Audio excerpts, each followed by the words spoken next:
All right. Welcome to the first episode of Ready, Set, Initiative. I'm your DM, Stevie.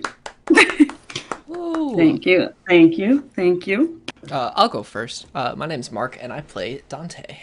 I'm Colin, and I voice and play two characters. One's gonna be Waylon Splinterfell, and the other one is Bonjour. That's not him saying hello. That's actually what we just know him as. I am Julia, and I will be playing Astrid the aasimar. Our existence consists of infinities. We are all but a drop of destiny in an ocean of dimensions where the planes set sail. Perhaps this is not how existence always was. Before the Grand Rift that severed the planes, before the Great Banishment that separated fiends from celestials, from fays from elementals, there was one. There was Valprees. Though you may be familiar with the gods of Bahamut, Asmodeus, Arathis, and all of those sorts, they all exist here, but historically, we have found that the pantheon of the celestials have been the central gods to this realm. Lakail, goddess of sun and prosperity. Elara, goddess of twilight, knowledge, and life. Erda, god of nature, peace, and light. Mor, goddess of death and the afterlife. Loa, god of law, order, and protection. Tonnerre, god of weather and arcana. Romulus, god of civilization and ambition. And Dupree, goddess of mischief and trickery. These gods, among the others, walked the lands, seas, and space of Valprees for centuries until the Great Banishment. However, our story begins nearly 3 centuries after Banishment, or AB. We begin in 293 AB in the world of Valprees, a vast realm divided into 6 different lands. The Kingdom of Thurok, a monarchy formed several generations ago after the War of Livlania. Its citizens pray to the Celestials that these lands do not see such destruction again. The land of Arthango. Arthango is a land of whimsy and great magic, all pursuing the knowledge and abilities of the arcane dream of visiting its capital, Phaedrana, which is home to the greatest school of magic in the realm, the College of Arcane. The desolate Krakodo. Though once this land was lush and bountiful, the resources had been harvested by those from Thurok to trade for profit. All that remains of resources is a protected land named the Oasis. The rest is the barren Dreadlands. The land of Tenzan. A beautiful jungle landscape consumes the land of Tenzan. Other than several cities of importance, much of Tenzan remains unexplored due to the unknown wildlife in the depths of the forest. The islands of Kepsal. In the tropics of this realm is the lavish Kepsal. Many people of high status choose to reside here, and it is a large hub for tourism due to its natural beauty and rich culture. And finally, the Islago Islands, an unexplored tundra that remains a mystery. Many adventurers have attempted to travel through all 4 islands. None of the bodies have been discovered. Our story begins on the 17th day of Prevera in the year of 293 AB, which happens to land on the day of Krivos. Waylon finds himself on his 3rd week in this mysterious world where the eerily green moon is ever present in the sky. He had gone to sleep one night and woke up in an unfamiliar wooded area in the land of Thurok, with almost nothing, but quickly made friends with an odd creature that appears plush but almost reptilian. This creature only repeats the word bonjour. Dante Asmodeus remains in a jail cell beneath Castle Thurok, confused and angry as this land is not his, and his allies of the Hellhound pirates are nowhere to be seen. He had set sail with his crew to uncharted waters during a storm, and once they hit a disastrous wave, he had landed in the throne room of King Finnegan Godwin Thurok III, and immediately got captured by the guards. He finds brief moments of solace as Vander, a Crownsguard of the castle, brings him halfway decent dinner scraps and fills him in on where he is. And finally, Astrid Nisala, the only one of our potential heroes from this realm. She has found work under King Finnegan Godwin Thurrock III after the Celestials had led her here. The king offers her work and Astrid complies, hoping that she will hear from Alara, the goddess of the moon, once more during this strange phase of the lunar cycle. Though not the most exciting work, she has enjoyed her time getting to know the princess, Reyna, for the few weeks she had worked there. Until about a week ago, Princess Reyna was set to travel across the rock to continue talks of trade and affair with the other lands. Just today, the king received word that Reyna is nowhere to be found at these talks, but her carriage should have arrived at least 2 days prior. All right, I need to drink some water after that. All right. All right. How a bummer. Let's see. So, yeah, unfortunately, there's going to be a little bit of time before we pull Colin into it, but we will run into you soon. So, let's see. First, I would like to talk to Astrid. You've been awake probably for a couple hours now, and just doing whatever Astrid would be doing. What would Astrid probably be doing late morning? Well, she is not currently assigned a task by the king. I think currently she's spending all of her free time really just trying to nail down this new instrument she picked up recently. Picked up literally. And what is this instrument? It's a lute.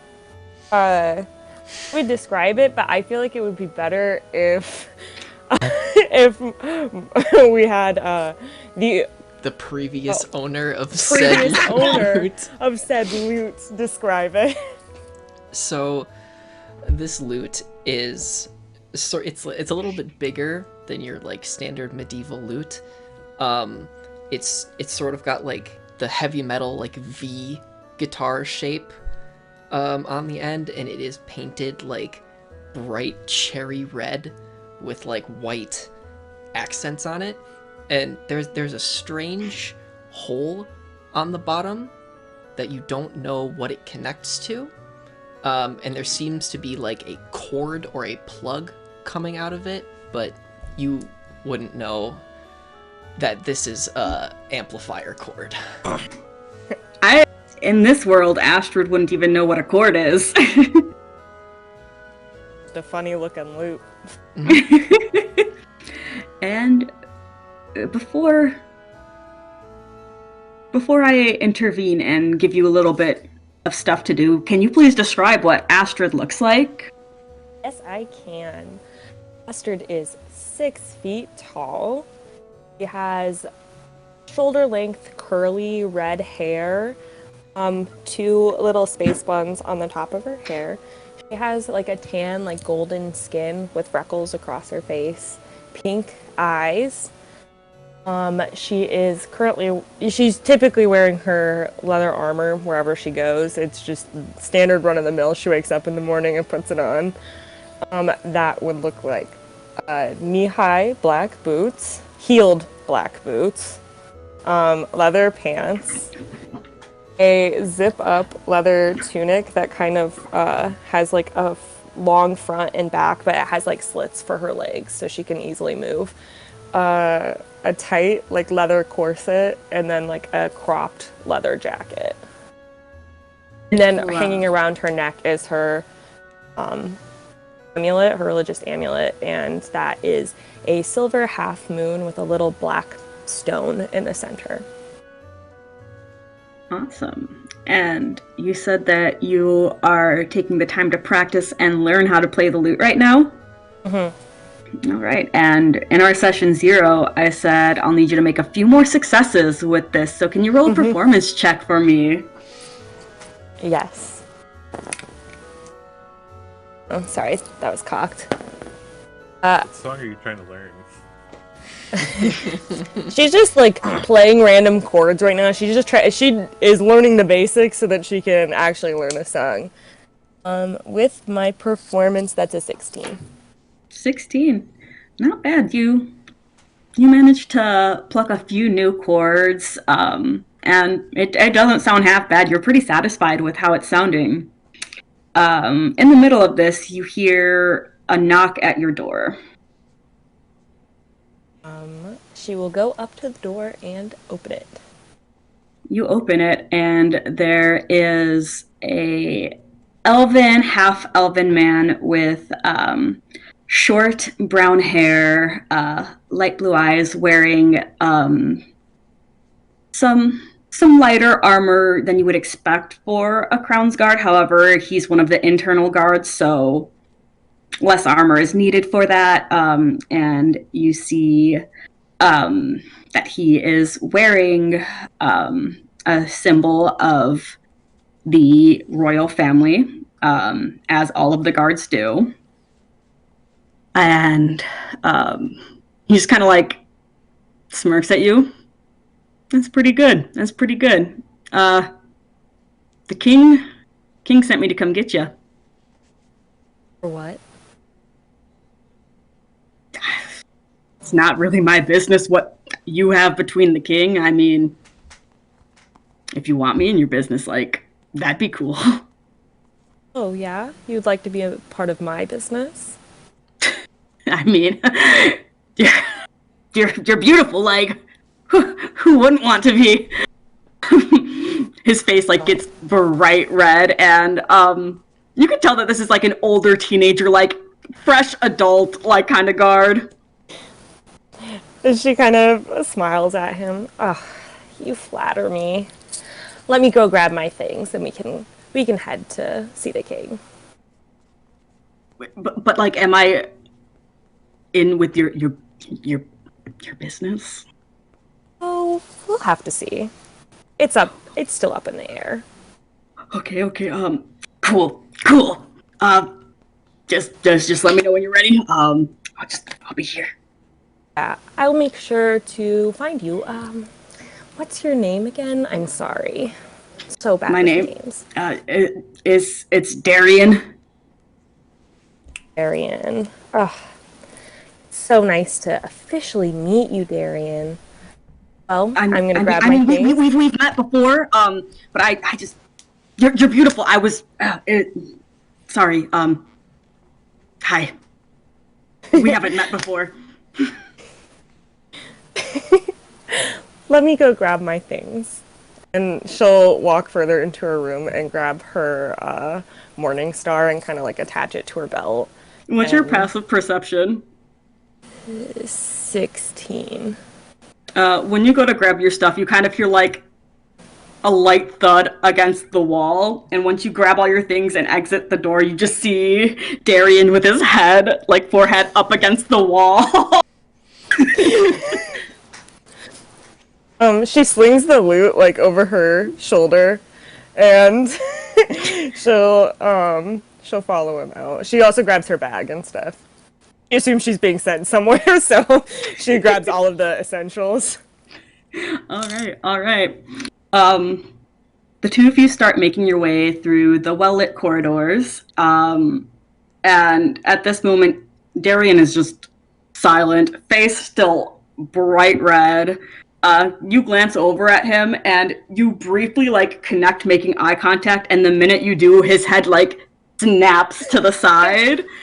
But as you make your way through these corridors, with beautiful marble flooring that is covered by a crimson suede rug, you admire the walls that you see nearly every day, covered with tasteful decor of those who once ruled over Thurrock, as well as some of the other royal family members. There are several ornate wooden shelves with carvings of the royal crest of a mighty rock carrying the blade of Ulrich the Powerful engraved upon it. On top of these different shelves, you find many royal artifacts that the king takes pride in. Getting through the corridor, there are large doors at the end that reach up to be probably over 10 feet that open into a larger room, which you know to be the throne room. Darian opens the doors, holds it open for you, extends an arm, refuses to make eye contact with you this time, and allows you to step in front of him. He just like casually strides in, not really Awesome. like caring for the authority that she knows she should probably be giving the king. Perfect. As you enter, you meet the gaze of two other guards, which you have learned to know as Vander and Clive. They are two of the guards that spend a lot of time in the throne room, so you probably have had some just like quick talks with them, chats, whatever. The two of them stand guard in the room, and you glance towards the elegant golden throne with the same shade of crimson upon velvet cushions. An older man sits upon the throne. His sunken green eyes rest warily behind circular frames. His baby blue robes, with hints of golden lining, look disheveled, as if he had just gotten dressed. The daintier throne that is made in a similar fashion remains empty. To you, this feels a bit odd. However, your good acquaintance, Princess Reina, has been gone for the past week or so. But it just feels off that she is not there. The king looks over towards you. Astrid, it is quite good to see you. I have a mission for you to complete, and this one I hope is more compelling for you.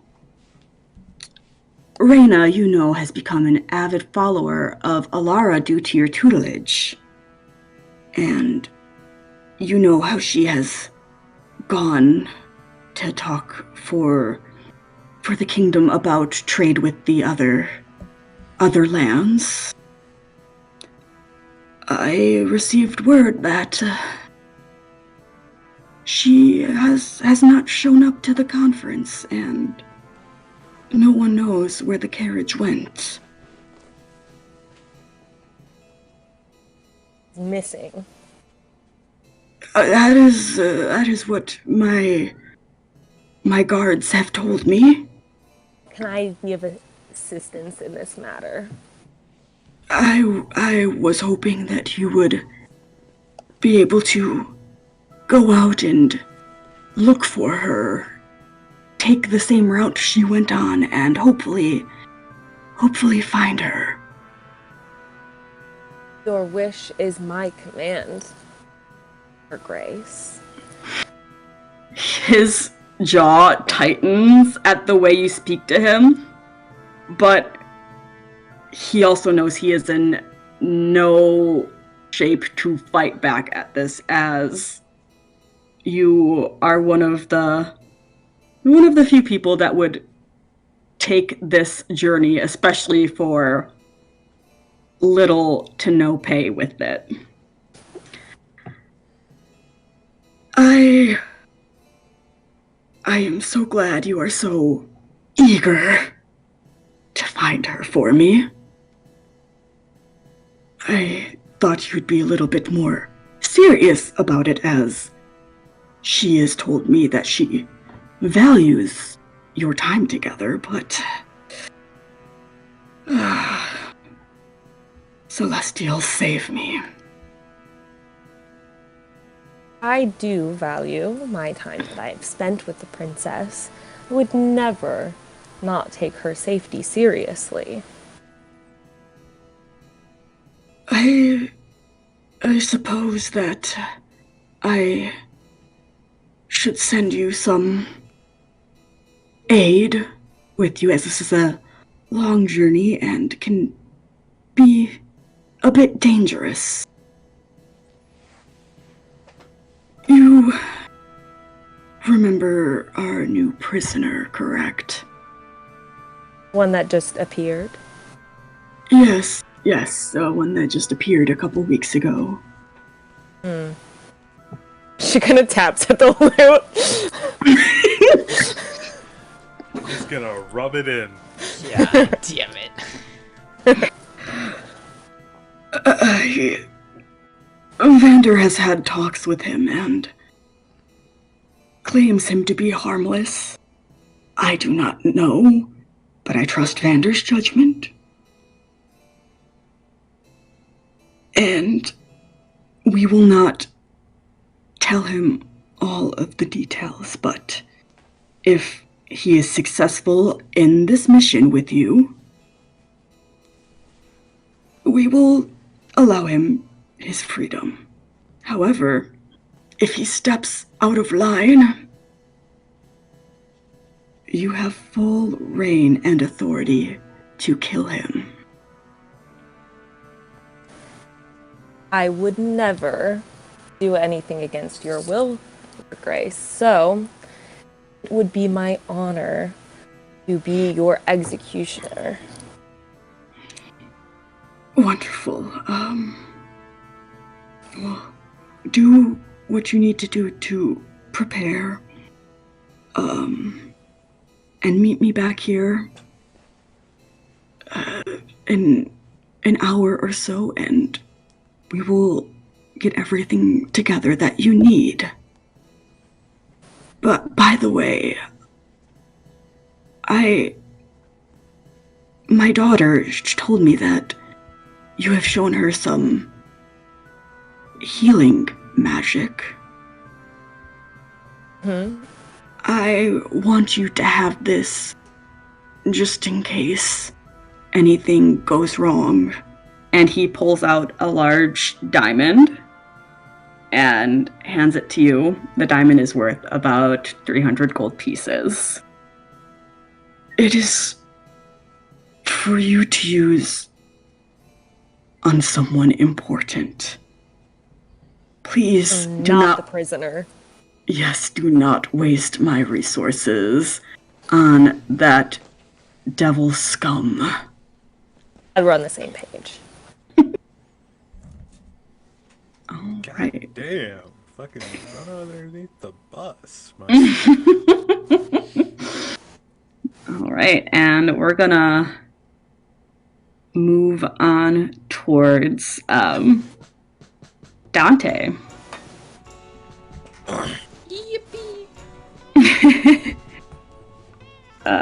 Thankfully for you, Dante, although the dungeon is very dimly lit, you are a tiefling. You have dark vision, so I do.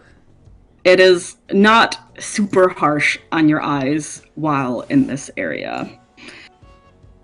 You've grown used to the terrible conditions of the dungeon.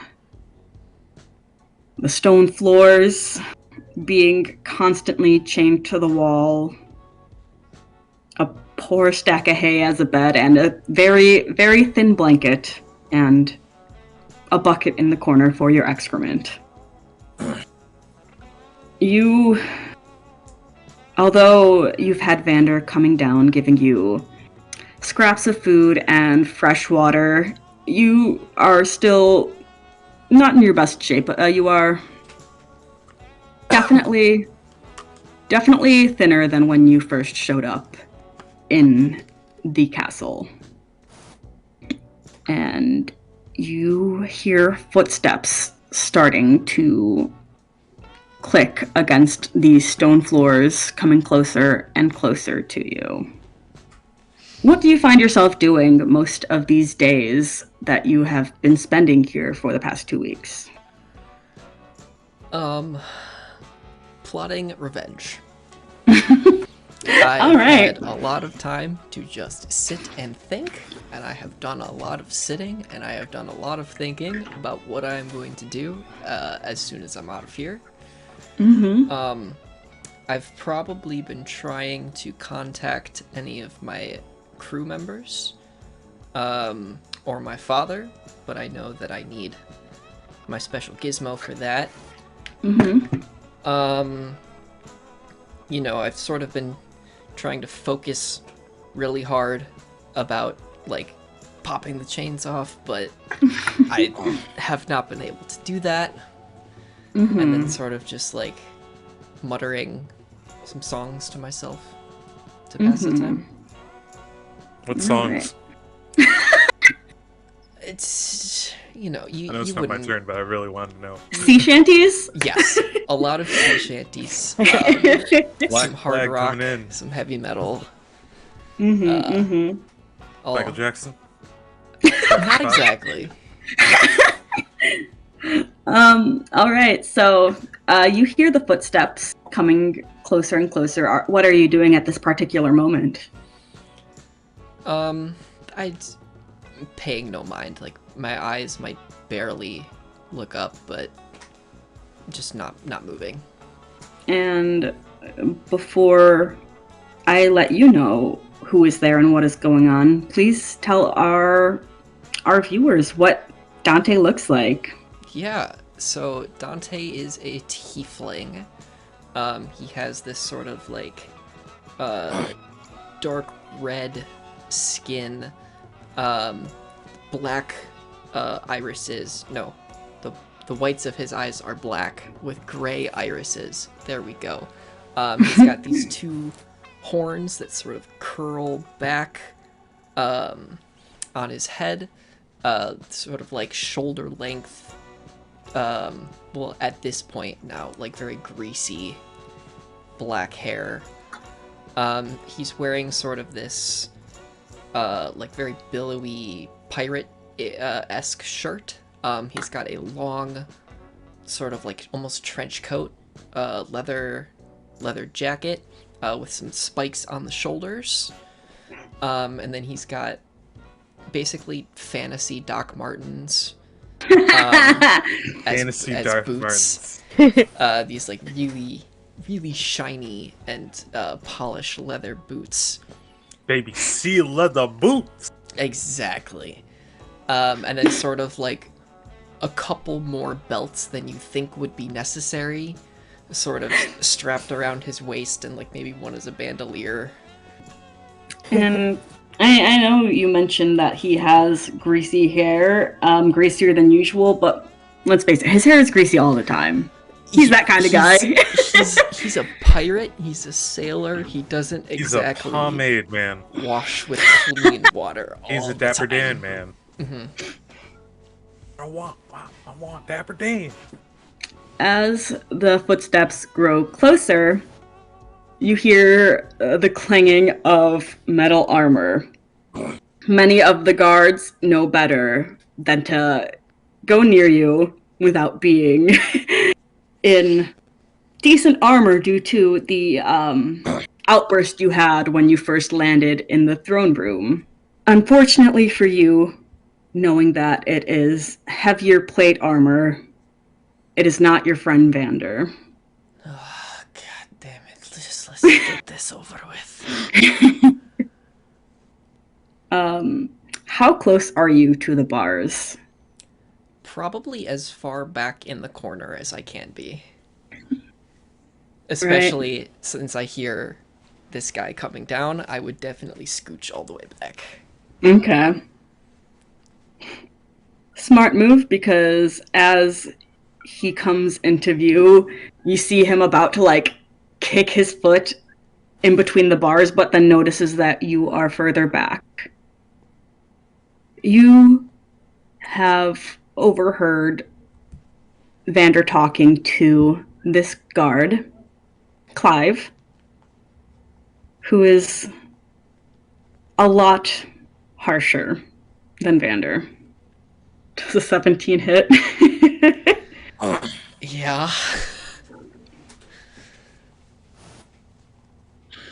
You take 5 bludgeoning damage as a decent-sized rock is thrown at your head.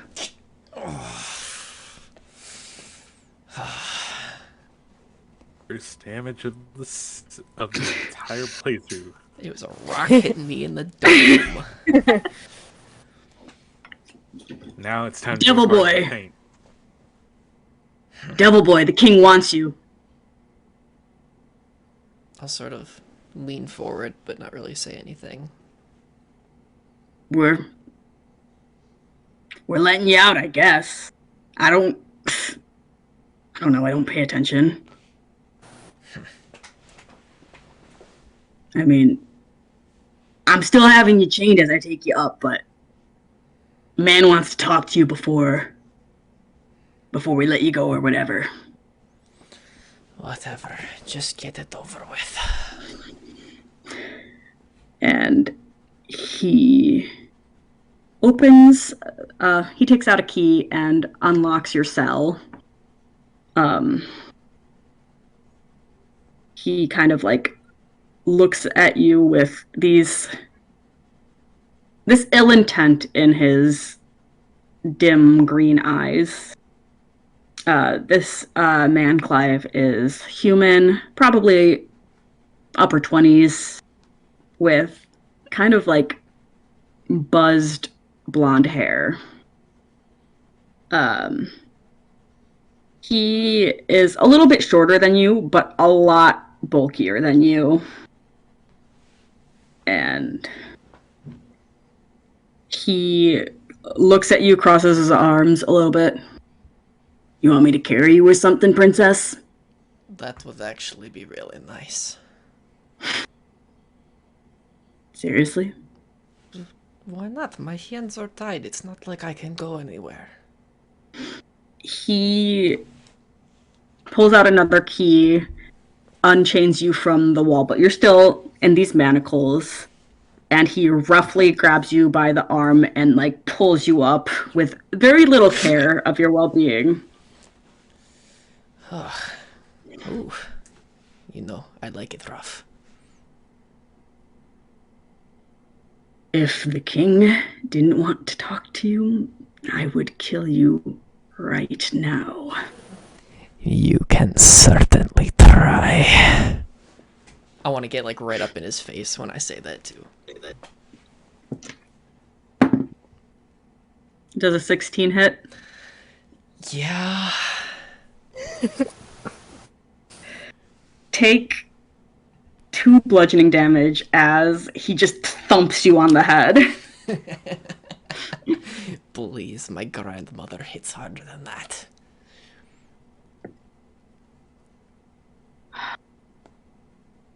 Vander says you're chill or whatever.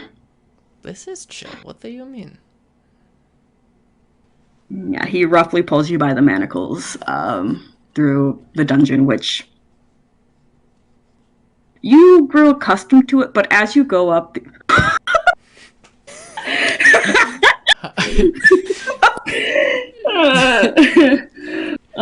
as you go up these very, very much decaying wooden stairs,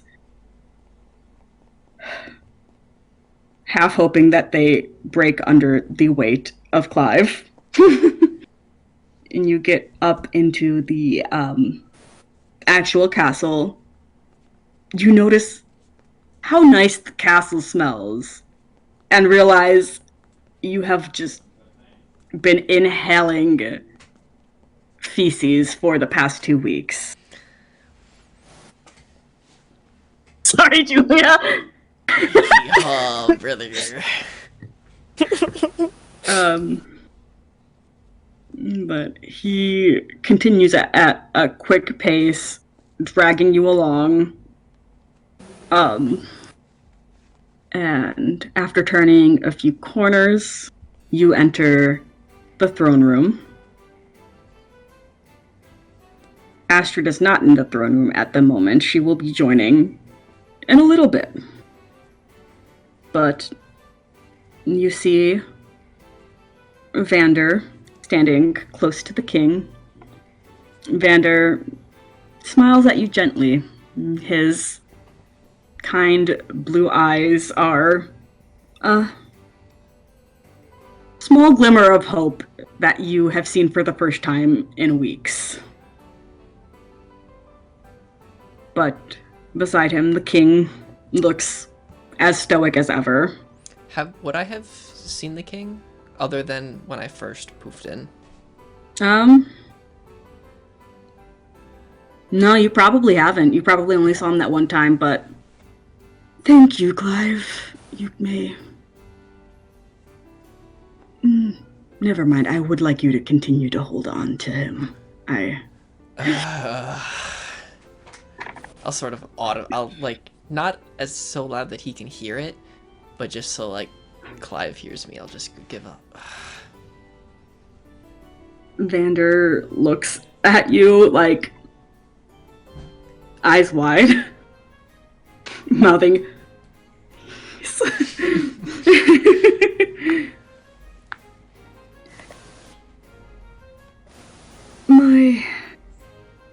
My good guard Vander has told me that you are quite harmless and should not be kept in such conditions in a dungeon. Would you like your freedom? I would like that very much.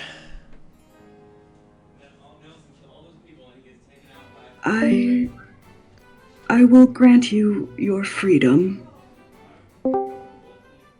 but at a cost. There is always a catch. I will be sending you on a mission with one of my workers, and you are to aid in the return of my daughter Reyna. And if you step out of line just a little bit, there are orders to kill you. How does that sound? Cool. I mean, sorry, that sounds wonderful, Your Grace. As I see Vander shooting daggers at me. I humbly accept this proposal. Wonderful. We will wait until Astrid returns, and you two will be on your way. Can I have my bag back, please? There are several things that I wish to keep on my person at all times. Oh, yeah. Yes, of course. And the king sends Vander out of the room to go retrieve it. And while doing so, Clive starts to uncuff you. And you see how raw the skin on your wrists are after being chained up for so long. Oh, I have needed to do that for 2 weeks.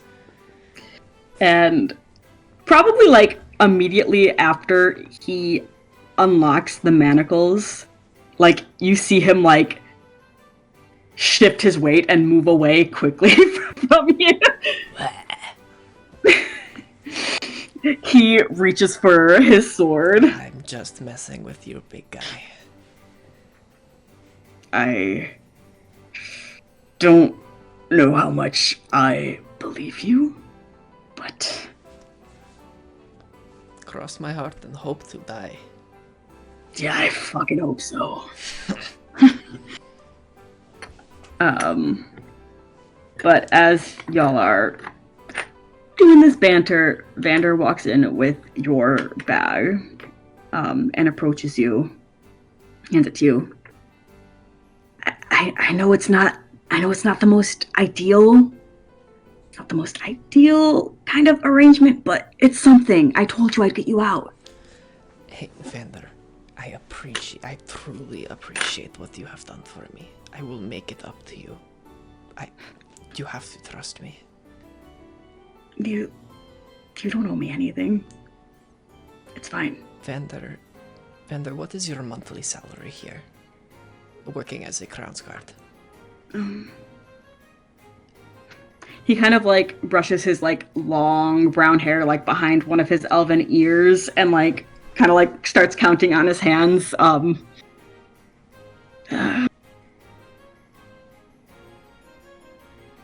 Probably like 30 gold a month? You think that I'm good enough to make 30 gold? he is shocked at that amount. You think I make 30 gold? Is that not unreasonable? That's a lot of money. I make like... Yeah, no matter. I want to dig through my bag and find my pouch of gold. Is it in there? Make an investigation check. Oh, I'm not very good at those.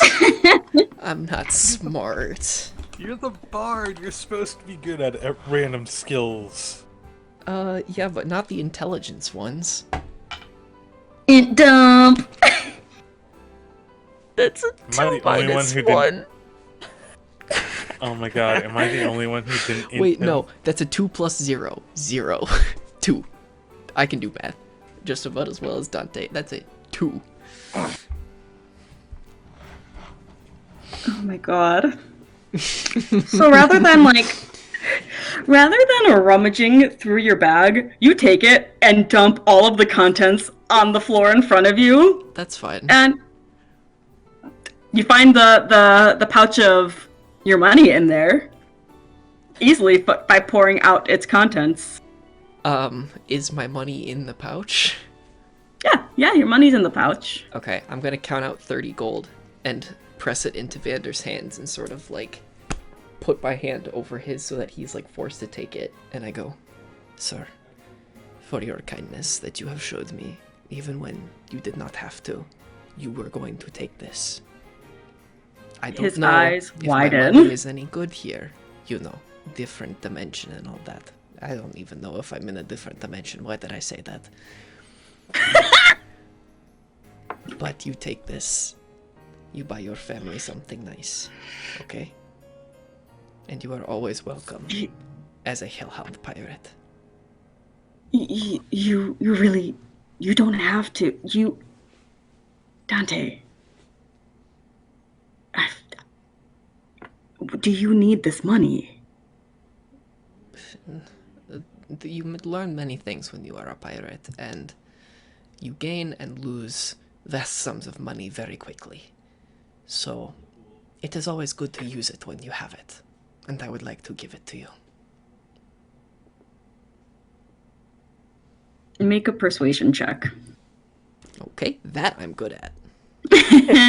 Hey! Natural one, natural one, natural one. That's a dirty, nasty, stinky 20. Motherfucker.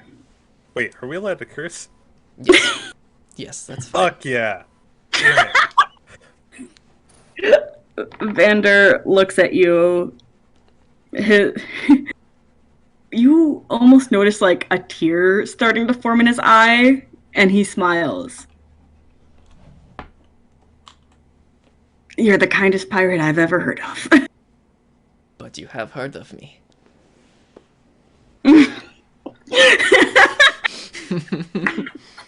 Sorry, I had to. Hey. While all my stuff is on the ground, by the way, I would like to double check that my obsidian necklace, the Polaroid, the electronic gizmo, and my chocolate is all there. Yes, those are all there. Let me see. However, there are a few items that you came here with that are no longer present. That's fine. That's all I care about are those Okay. items. So as long as they are there, I'll sort of gather up all my stuff, shove it back into my bag, and sort of sling it over. Mm-hmm. The biggest thing of note that isn't there is the potions of healing.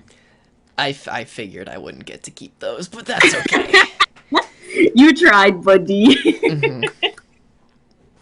And as you are like on the floor, like scooping up all of your like belongings, Astrid walks into the throne room. I'm down, like, on my hands and knees, rummaging through the dirt, and she's like... Astrid walks in, sees him on all fours, stuff everywhere, and she just gets this, like, look of, like, great disdain, like... What are you looking at?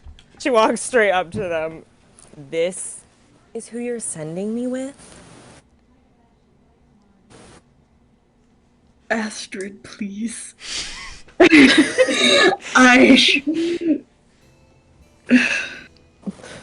It's not the best arrangement, but it's an arrangement that I can count on. Do it for Reyna.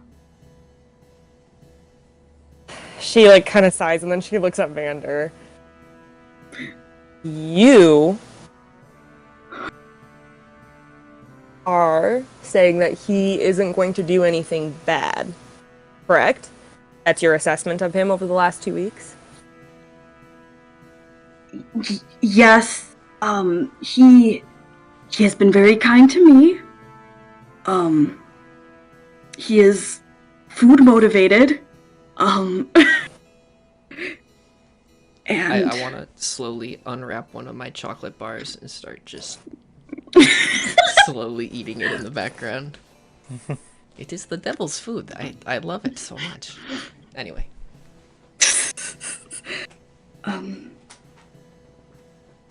It did take a while for him to speak to me, but he's talking now, so improvements. You're nicer than Clive. I mean, you're sarcastic a lot, but, like, I haven't seen you throw rocks at the prisoners, so... Do not make a habit of that, no. Clive is like, I think you should do it. I think that would be fantastic. Well, if he has given you no reason at all to doubt him, then sure. She like turns to Dante, like a sharp turn.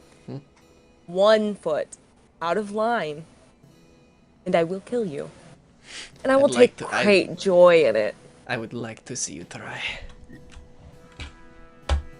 I'm gonna make a perception check to see if I notice she has my guitar. Yeah, make a perception check. That's super cocked. 16? Are you doing anything to conceal it at all, Astrid? No? Absolutely not. It's just thrown over her shoulder. Yeah, you see it clear as day. Wait a minute. That's my guitar. Well, you see, when you get arrested, your things tend to get confiscated. Give it back! No. Why would I give the prisoner the thing that he used against me? That's not a Because it is an incredibly dangerous magical artifact. You saw what I did when I landed here. And you're just carrying it around openly? Do you have no idea what arcane power is in there? I think I'm pretty good at playing it. I've been practicing. Oh, yeah? Let me see. Let me see. Time for a battle of the rift. I have nothing to prove to you, prisoner. I think that if anyone is in charge here, it is me. I will take it when you are sleeping and you will never see it again. Doesn't seem like a good deal here. Clive just kind of like puts his hand up. Not the best idea to tell her your plan right in her face. Nobody asked you, Clive. Now, He kind of like... I'm just like imagining like Dante does that back, and then like all the guards just like. But then again, I'm also imagining Loser playing in the background It's like while Astrid and Dante are facing off. Just I'm like Flynn Rider with all the swords pointed at his face. right. Oh my god. Now, prisoner. I have a name, you know. I don't care to learn it. I would be open to making a deal. That is what demons do, right? They make deals. Listen, that is a huge overgeneralization. Not all of us are looking to bargain with mortal. Yes, we do that a lot, but that is not like our main thing, okay? The media gives us a bad rap, you know. Well, you definitely seem like the type that does make deals. So, Okay. I would be open to making a deal with you Name your terms. to get this back. Name your No, terms. I think it would be more fun if you tried to come up with the right terms, and then you'll get it back. I have You saw all of my stuff on the floor. That is what I have to bargain with. I am not exactly in the position. I don't All mean of a your sudden- terms. You, when you mention stuff on the floor, Clive kneels down because he notices a sheet of paper, which happens to be your wanted poster back from your homeland. And he looks at it, which is an extreme caricature of you. You can tell that it's you, but there are definitely some details that are off. He points at it, looks at you. Is this supposed to be you? They can never get my nose right. Clive, we finally see eye to eye on something. I knew that you would come around eventually. I just like, It's not that hooked, you see? It is a concave nose. yeah. And like, they gave you some real generous horns in this picture. They're not that big. Hey, my horns are tremendous. Just like slick back. You comb your hair with all that grease, and then you just give them a shine. Mm-hmm. Yeah, nice. I think that you all should be set to go soon, right? Yes, I am all ready. I just need like a map showing me the path that she was supposed to take so that we can head in the right direction. Of course, of course. Also, Your Grace, if I may, what are we doing for transportation? Are we walking? Is there horses? Are there carriage? I am hoping that you all go by foot, as I worry that riding horses, carriages could easily allow you to miss out on some of the details you would ride past. Okay. However, it is not a terribly long journey. It should probably take less than a week for you to get there. Given that you don't run into any issues. I do know that Reyna was set to stop in Gildenton on her second day of travel, which locals have reported that she did in fact stop there. So if you get past Gildenton, then after that it's up in the air if where she could have fallen, but we'll see. And I will provide you guys with a map of the trail after session. Cool. If you make it to Eldengo, you probably have gone too far. Because that is the city where this meeting was supposed to take place, and none of the locals have seen her there. No reports in a good good several mile radius of the city. I worry that she may have gotten lost in the woods on the way there. That is good to know, thank you. Ruh-roh. Of course. But yeah, is there anything you all would like or need to do before you all set out? If I may, Your Grace, was she traveling with an escort of any kind? Yes, of course. I would not let my daughter travel without one of my guards. It was one guard. There was a guard and a carriage driver. And did either of them show up in Eldengo? No, we have not heard any reports of the others. So we are also looking for a guard and a carriage, as well as the daughter. Reyna is top priority, yes, but I would like to have all of my employees thriving and well. Right. All right. Astrid making face. All right. That is no more questions, Your Grace. Thank you. Yes, of course. Astrid is going to just kind of look at the king obviously when he said that, she's kind of like, yeah, sure, whatever.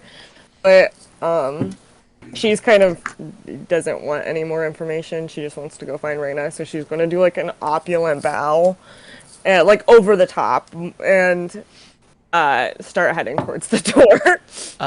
Dante, seeing this, thinks it is the proper way to honor the king, so he does an even more sort of ostentatious and exaggerated bow before following Astrid out. Does your hair whip forward? Yes. It's a full... The king is seething, and as you are nearly out the door, Astrid. Yes, Your Grace. Any word from Alara lately? I've been focusing so hard on connecting Reyna to Alara that I haven't done much communication myself. No. But thank you for checking in on me. I greatly appreciate it. It's a shame. A damn shame. And at that, she's gonna, like, book it out of there because she's definitely pissy. All right. So it's early afternoon by the time y'all are outside of the castle. The sun. Oh, it is so bright. Oh, I almost forgot what it looked like. Is it cloudy or is it just, like, is it bright sun today? Let me roll for it. I gotta say, mostly sunny. There are a few clouds scattered throughout the sky, but the sun is pretty bright and vibrant. And as I had said earlier, we are in the month of Primavera, which is a transitional month between kind of like the colder, wintry months and the warmer, more summery months. So it's a very... So April? Yeah, pretty April, pretty May. I'd say probably like 70 degrees Fahrenheit outside is nice. Sorry, where we come from, we use Celsius. I don't understand. There's a light breeze coming from the north. Vuvu just narrating like he's, Bonjour just narrating with a giant weather map. Bonjour, bonjour, bonjour, bonjour. We love him. Bonjour. Bonjour. Bonjour. Bonjour. You cross the wooden bridge that goes across the moat of the castle. And there is a very nice stone road that is leading towards the forest that is between the royal district of Candela, which is the capital of Thurrock, and the more citizen districts. We have more of like the upper class kind of district is closer to the woods that lead towards the royal district, and then like the lower class district is kind of like on the outskirts of that that part of the city. However, so it's a little bit of a journey between the royal district and the upper class district because, well, mostly for the safety of the royalty. But I assume that the two of you start to take this stone path towards the woods. I smell classism up in here. As they walk outside, whenever like direct light hits Astrid's skin, you can see it kind of like shine, like almost like you know, like when like sun hits like those like prisms and it kind of like makes like a rainbowy like kind of like shimmer. Oh my That's God, you have like a pride shadow. it's not rainbow, but her skin does like kind of shine like in the light, like direct light like that. So you would be able to see that. Be able to clock that means you're an aasimar? Can you I mean, could I make some kind of check for that, or would I just not know? Would I just think I was gonna or something? I was gonna ask you to make a religion check on that. Oh, it's 7. You just think she has some like nice makeup on, and You're very sparkly. Yeah. That would be a gift from Alara. And who is that? Your mother? No. She is the goddess that I worship. She gave me life. But not like literally. So not I your have mom? parents. Okay. She's not my mother. I have human parents. But she imbued power, so I am forever indebted to her. That's crazy. My dad is a demon. And also a god. So that must be weird having human parents. The humble brags. I had to just cue in and say that. Sorry.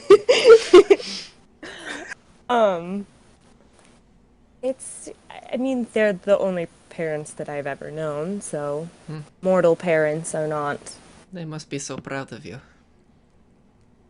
Yeah, certainly. That was sarcasm. Anyway, where are we going, by the way? I'm just kind of following you. We're following the road that Reyna took so that we can try and find her. Were you not listening at all during the briefing? If you haven't noticed, I am not exactly from around here. I do not know the geographical area of anything except the dungeon. Well, we're going to head in this direction. We're following the yellow brick road. It's not yellow. Gray. It's just it's a gray. But Okay. let's see. Can I have both of you make a perception check for me? I would love to do that. Perception, that's an 18. Nice. That's a 21. Nice.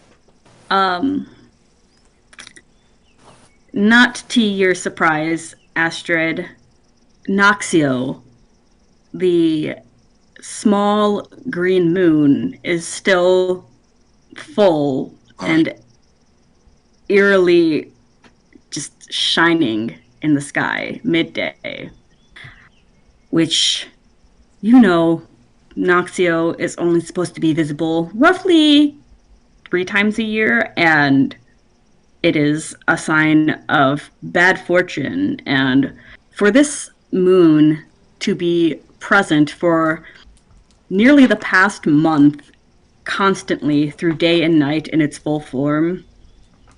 You're not surprised, but you just feel uncomfortable seeing that in the sky. The other two moons, Samlun and Naktim, they're not in the sky right now. It's midday. You don't see them. Dante, it is your first time outside of the castle, so this green moon is something that's new to you. I don't know in Dante's original planet if this was anything similar to what he would see, but it's definitely something that could stand out. Is the moon supposed to be that color? It is supposed to be that color. Is it supposed to be out right now? No. Don't acknowledge it too much. It is considered to have bad fortune attached to it, and it has not gone away like it should have. So don't acknowledge the moon, that big green thing in the sky that is not supposed to be there. Don't acknowledge it. That's what you're saying? She's just gonna keep walking down the road. And as you grow closer to the woods, the stone path turns into a dirt path, which eventually turns into no path. This, as you know, Astrid, is kind of more defense for the royalty, as they don't want a clear road going through the woods that surround the castle. As even though Thorak is on good terms with the rest of the lands, you never know if any citizens, any other land could turn on Thorak at any moment. So you start making your way through these woods, but as you know from the map that you were given, just to kind of continue heading in southwest to get to the main city of Candela, which will be the first of a few cities that you may see on this trek. Getting a little bit into the woods, can I get a perception check from y'all again? Absolutely. 12. 15. 15. Astrid, you see this. Dante, you do not. There is a person not super far off from you in the woods who seems to be conversing with some animal. It's hard to really make out what this animal could be, but the person is distracted with this conversation, and as Waylon rolled a 9 during session 1, he doesn't hear anyone making their way through the woods. But I can see him. Oh yeah. Okay, so Astrid's going to like unclip her morning star from her belt and like kind of like lift it, and she's going to head in the direction of the person. Okay. Whoa, hey, what? Astrid. She goes, and she points in the direction of the person that she sees. And you could see him now. Are you doing stealth at all? I can Yes. I can certainly try. All right. That's a natural 20. You don't see me at all. I'm so sneaky. That is But a you also 25. haven't saved, correct? Oh, that's true. I stink. But I did roll a natural 20 for a 25, so you don't see anything. Oh no, you're not rolling for me. You rolled a 19. Neither of you are rolling for me. Is it for Bonjour? Let me introduce Waylon's special little friends, the Bloodflies. Ooh! Please tell us about the bloodflies, and when you get the chance, please describe what this person looks like. Well, nice to meet you, everyone. You don't hear me. This is all just me being the intro. I'm Waylon. Howdy. And I'm gonna be, I'm from Ysera's. And I am a wild harvester and a ranger. Well, a swarm keeper ranger. And from my home, I am one of the end-step captains. Basically, one of the people that focuses more on cleaning up or handling of things whenever it goes out of hand in the natural order of the land. And my little swarm of choice are blood flies. Normally, back in my home, it's basically just flies that clean up and eat the rotting flesh of anything that's there, but turns out here, it's a little bit different. I thought it's normal, but apparently here it's a little bit unusual.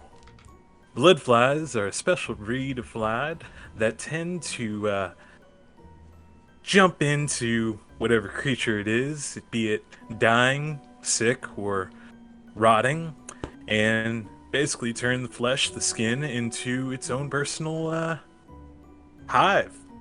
Kind of like paper wasp, but a little bit more deadly. And Lovely. I've been wandering around these forests kind of painstakingly for 3 weeks. Bonjour. I'm hungry for something. Everything you cook is tasteless. You have to go What? bonjour. What does Waylon look like? Waylon is a little disheveled, but for lack of a better description, he looks like Pedro Pascal. Yeah. Wrapped in a poncho, straight from the good, the bad, and the ugly, and kind of got a little bit of peppery hair, brown eyes, and got a nice Texan accent. What is this place called Texas? I have never heard of it. Anyway, what you guys are going for is you have natural perceptions that are pretty nice. You hear the buzzing 14? of yeah, you definitely hear the buzzing. Okay, but I am hiding. All right. All right. So, continuing on, I'm yelling, completely unbeknownst to you, at something that's not there. What? I swear. I'm telling you, okay? I know what you mean. But seriously, you've tried stewing these things. I've brought you snake-looking things. I've brought you bird-looking things. I've swam in that pond, that lake, that muddy shore for 3 days straight and hunted everything in this forest pretty much. And all of it is tasteless. It either tastes like saltiness or it tastes like watery. Bonjour crosses his stubby little arms. Bonjour. Hey, hold up. I didn't say anything was bad about your food, okay? I need something to taste different. Alright? Alright, let's try it again. And I just walk off and just bring back a carcass and like one tusk underneath my hand. Just like, alright, how about this one? I told the blood flies not to touch it, alright? It's pretty much untouched. I even removed the venom, alright? Can you do anything with this? Bonjour. That sounds like a yes, but I can't tell. He just kind of like walks up to it.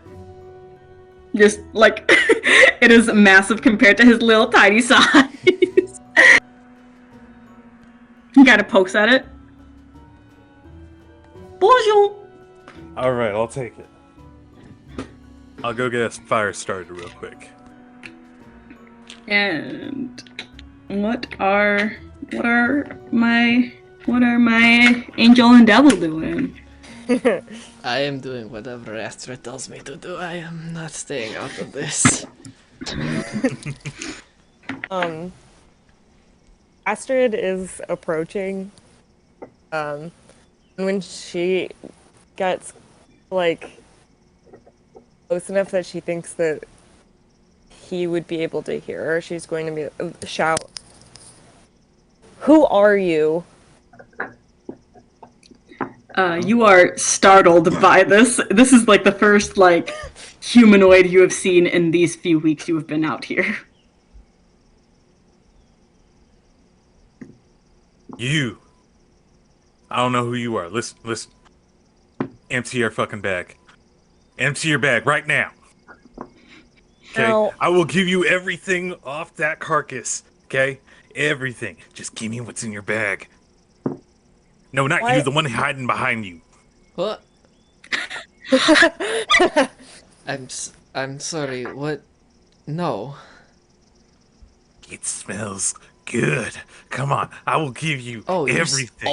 you smell this. And I sort of like pull out a chocolate bar and like wave it like you do to a dog. Like, oh, you want it? You want it? So your perception's pretty high, right? 14. Sweet. So I'm just gonna use the casual mage hand from my blood flies that just pop down from the tree and just like. What is that? A normal What blood the- fly is about like the size of one of these things. Okay. What the? They're just. Oh my god. Oh my god. Oh, you just see Waylon brought to tears by this. Okay. Oh, that's better than fucking sex. Now answer who you are, what you are doing in these woods. And why do Lady. you want my chocolate? You just see like no. Well, I like don't know like Tom why and I'm Jerry here. jump into Astrid's arms. She just dumps him down. Thank you, pretty. All right, and talking to the blood fly on my finger. That's tasty. That's tasty. Well, I guess it's in company, and I kind of flick my shirt a little bit, dust off the poncho, and just like a little bits of bone, dirt, mud, scrap, and some blood flakes flack off me. And it's just like, I am Waylon. Nice to meet you. Where did you come from? I'm from Ceres. Well, specifically, I was on my way to Ostros, but I don't know where I am now. I think some transporters got me. Would Do you not know those recognize these places? No. No. What are you saying? Do Oh. not know those names. What are you? What? You kidding me, right? Transporters. Transporters. Well, Seriously? You guys don't have those here? well, Where the hell am I then? when did you arrive in this forest? Man, I can't tell. As soon as I saw there was 3 fucking moons, I lost track of time.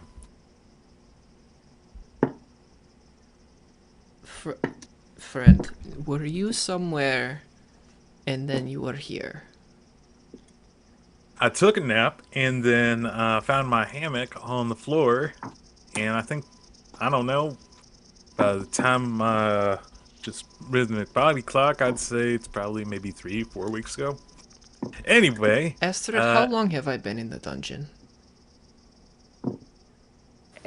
How long has it been, DM? It's been roughly like 2 weeks, give or take a few days. I have been in our dungeon for approximately 2 weeks. And this guy got here 3 weeks ago? That cannot be coincidence. what are you guys talking about? And if you don't put down that weapon, I'm gonna start getting a little bit antsy. And you won't Well- like that whenever I get a little bit less. Okay, friend. You have to understand, sir. These are my lands that you are in, and I do not know you. You are close to the kingdom that I defend in the honor of my king. Oh shit, Oh. you're a lord? Alright then. Then we can do a little boogie. Okay, what she is trying to say is both of us are trespassing. I was just like you. I was on my pirate ship sailing through the passage to Sidonia, and just like that we were in a storm, and I was arguing with one of my co-captains, and I turned around after we crested a wave, and I was not on my boat anymore. I was in a throne room. So I think you and I have more in common than we realize. Alright. Sorry, I've been hearing you talk, but, it's kinda one of those situations where kinda hard to hear over the weapon that's drawn than the weapon that's stowed. And where I come from, demons make demands and devils make agreements. What the... Have you people never met an actual tiefling before? Oh, yeah. We got... One of my, lawyers is a tiefling. So... Oh my... Fantastic people. Great in any sort of pinch. They've gotten me out of more traffic violations than I can count. You will find, prisoner, that tieflings are not common here. I have met maybe one in my time. Low the weapon. Did she look like me? What do you mean by that?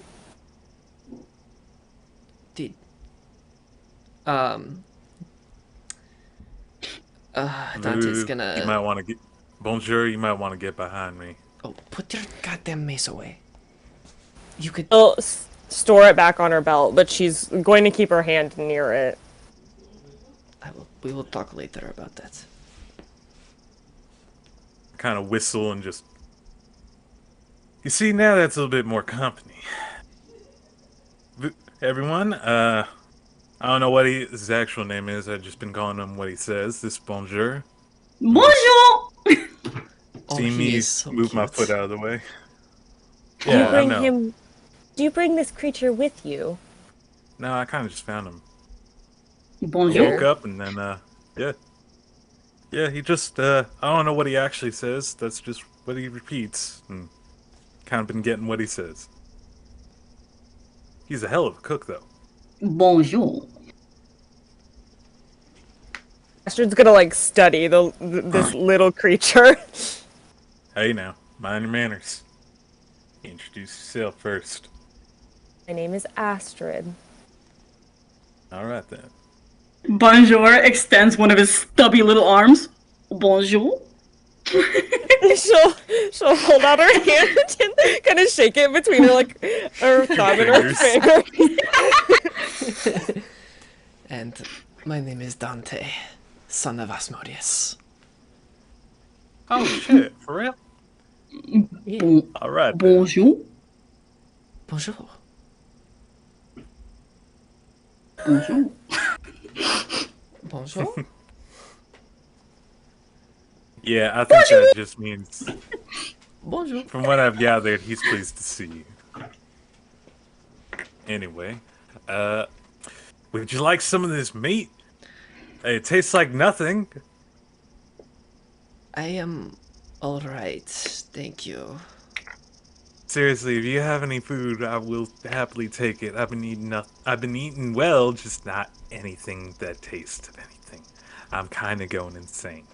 Last night, I thought I ate some driftwood that tasted like something, but really it was just salt. You are free to come with us. We are heading towards a town, if that is better than wandering these woods. Well, it's not bad. I'll come along. Bonjour, go get your bag. Bonjour. Hey. Oh, okay, I'll go grab it. Bonjour. You just see a massive bat just climbing that climber's bag with like a bedroll and everything. He just with a small little straps on the back. Like, he has a toddler-sized bag for a baby-sized person. I love him. Wait. You mean out to tell me I was only just, like, walking 2 hours away from ending up on a road? You are not that deep into the woods, no.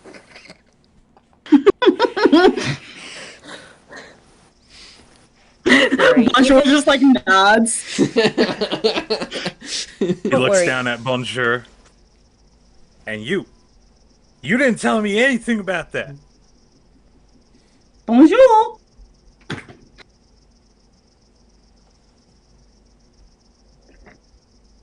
These woods are meant to be confusing, if that's any consolation. I just started heading in one direction and I made it out. But, okay. I'm a little bit more pissed about the taste of everything than I am the direction. It is okay, friend. Trust me, we are in the same boat. Wonderful company I get to keep. Aren't you great? At least you guys can talk. So, can I have my guitar back now? We have gotten out of the castle. Did you not understand that I was asking for a bargain to be struck? You haven't given me your terms yet. I am literally asking you to name your terms, and I will agree. I would just like my guitar back. I will consider coming up with terms. Let's keep moving for now. I knock him in the shoulder. Just say exchange it for a soul. I got this. I don't have one of those. 1 second. Well, I mean, I do, but like, my dad is like never mind. Underworld politics are complicated. Here, how about this? Here, how about this one? You just see like a little coupon with a soul burned in like writing. I am not going to ask where you got this. Hey, Astrid, how about this soul coupon? I cleric of Alara, one of the Celestials, do not deal in souls. Okay, but don't you like want one? It could be useful someday if you ever need it. I do not make it a habit to hold ownership over others.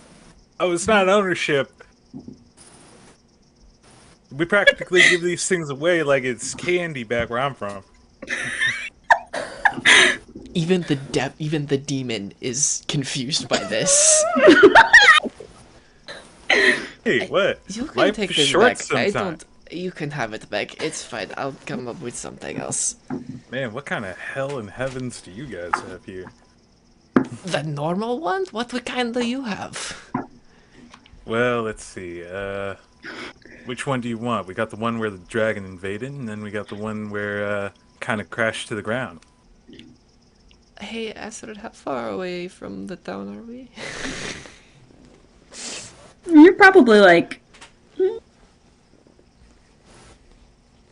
hour's walk. Say, Okay, if we keep a good pace, we can make it back in about an hour, or make it there in an hour. Okay, let's go. You follow your way through the forest for another hour or so, and once you get to the end of the forest, you see a dirt path once more that leads into a pretty bustling city. The area that you see is made of some pretty nice stone brick buildings. The people walking by, mostly composed of elves, humans, dwarves, gnomes, and halflings. Here and there you'll see like an Aarakocra or one of those other other species, but these people are wearing very, very nice clothing, and I know especially this is normal for Astrid to see people in this time period of clothing, but this is a little bit more Renaissance for the other two. This seems a little bit older for y'all, but the women are wearing very nice nice gowns in this area. The men are all gussied up in their nice fancy clothing. The only reason why the women are in such opulent gowns and the men are all dressed up is because it is in the wealthiest area of Thurrock. There are actually like paved streets and sidewalks there once you get to the end of the dirt path, and there's shops, houses, and even some larger scale buildings, which would be kind of like a modern day like apartment. Just really quickly, before we get into like line of sight of other people, I would like to cast Disguise Self to look like Vander. Okay. And I'll warn Astrid before I do it. I'll just be like, hey, you know, the whole tiefling thing doesn't usually go over very well. I'm just going to disguise myself to look like Probably Vander. a good idea. And I do it. Okay, awesome. You know, that's probably a good idea. And just sort of lift up my poncho and just let out all the bugs that are hiding underneath it. Oh, 1 second. So strange. Alright, we'll be good. As y'all approach the city, even though you are all in more human-like shape, you still all, other than Dante now looking like Vander, stand out. A lot of nasty looks are given towards Waylon, as he definitely reeks and looks the least likely to go through here. The citizens of the upper class district of Candela are accustomed to seeing Astrid walk through here and there. However, a few nasty looks from some of the more pompous women kind of like are thrown at you as you are, you know, a woman wearing pants. But it's only odd because this is the wealthiest area, so nobody really interacts with you other than these glances. There are some people that lean over to a companion and whisper in their ear, but yeah. Astrid does like little waves at the women. Clearly don't like her. An elven woman like clutches her pearls, like. She's used to the look, so she's just kind of like. Dante will blow a kiss at any guy who looks at him weirdly.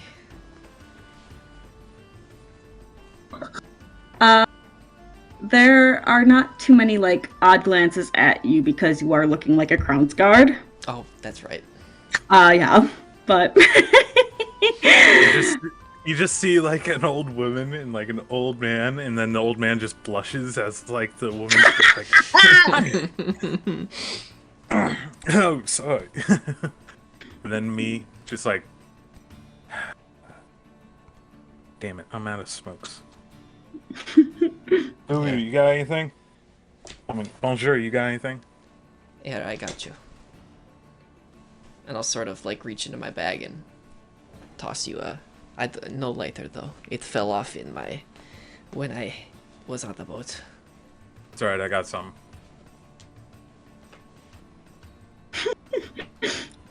Right, let's hit it.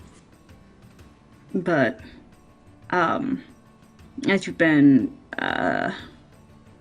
walking around for a few hours now, it's starting to get to be evening time, and it's about a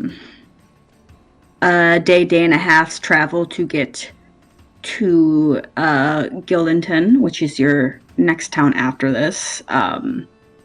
So up to you whether you would like to continue on, find some place to stay at in the richer district, or go into the more lower class district to find some place to stay for the rest of the evening. I vote suppose- lower class because they are less likely to ask questions, I have found. They're more fun Us- anyway. I suppose this is where we part ways. Now I found a city to stay in. I mean, if you would like to stay in Candela, you certainly may. I don't know how well you will take to this section of the city. So if you would like to continue on to more normal area of the city, you are certainly welcome to continue on with us. I feel like you might appreciate it more there than you will here. I found that their food is better anyway. I was going to say, you seem like a man of the wild, and I sort of point at the map that we were given. Look at I just all grab of onto these- your shirt. Don't ever fucking mention the wild in front of me again. I swear to God, I've eaten more carcasses here that have made me feel more hungry than anything I've ever had. I was just saying there's probably more food to be had the farther you travel. Alright then. Then we have a deal. Okay. He just puts you down. God. I hate That was this a place. hit. Sorry, but that was the hell worse than the ones I've been to. Okay. Alright. You were mentioning food? Yes, the food is much better in the lower district than it is here. Alright, I found well, that they're little extravagant, but not tasteful here. well, as long as you don't offer the little one anything, you should be good. You offer him even like to help himself to whatever he has or whatever you have, he'll eat the whole thing. I swear, I've seen this thing grow to the size of me once, and that was 2 weeks ago. And he shrank back down. And he was all right. That sounds He has both weird growth extremely spurts. cute and extremely terrifying. Oh yeah, I laid on his belly. It was adorable. Felt like the softest pillow on the planet. For planets? No. Honestly, I'm a little bit confused by the moons here. Still. But yes, I could use some food, and I could use a bath, and I could use some good sleep. Sweet. I'll pay. All right.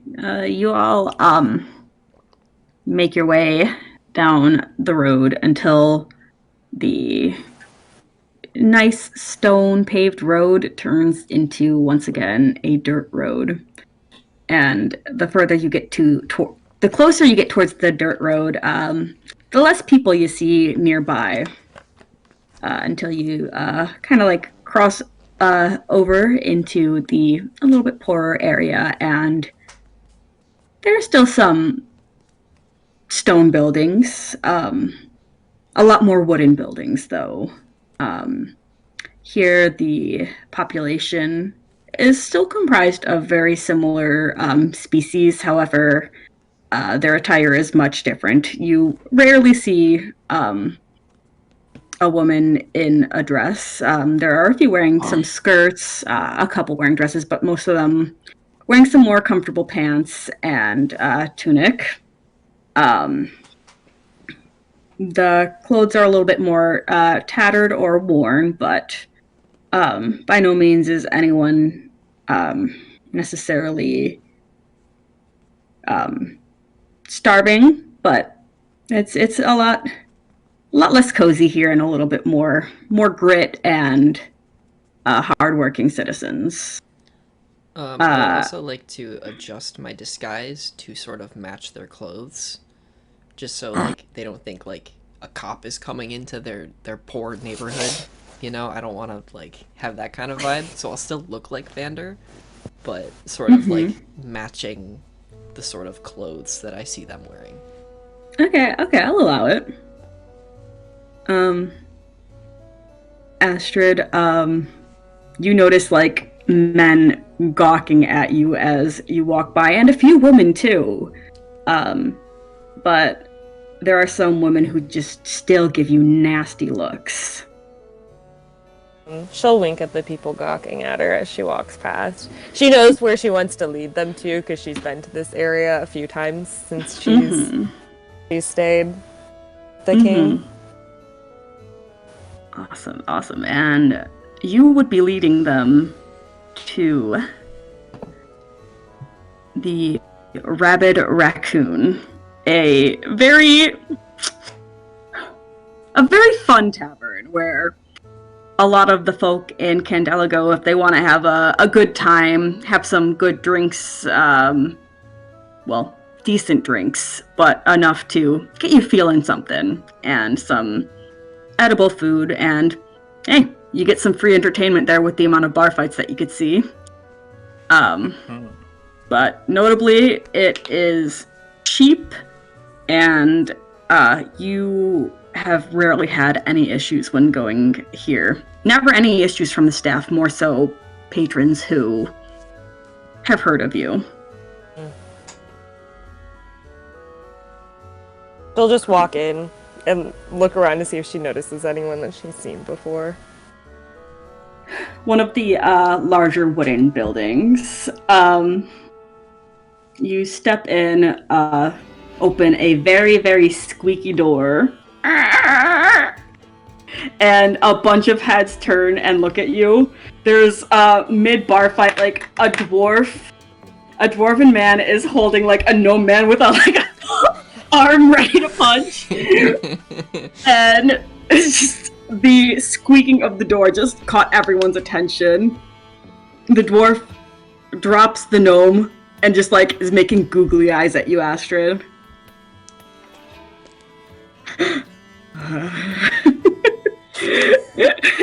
And chatter continues throughout like the bar.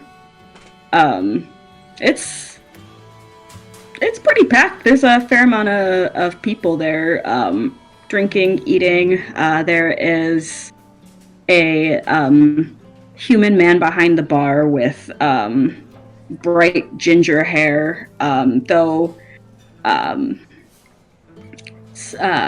probably past his shoulders a little bit, and he has some light blue eyes, and he's just busy pouring more and more drinks.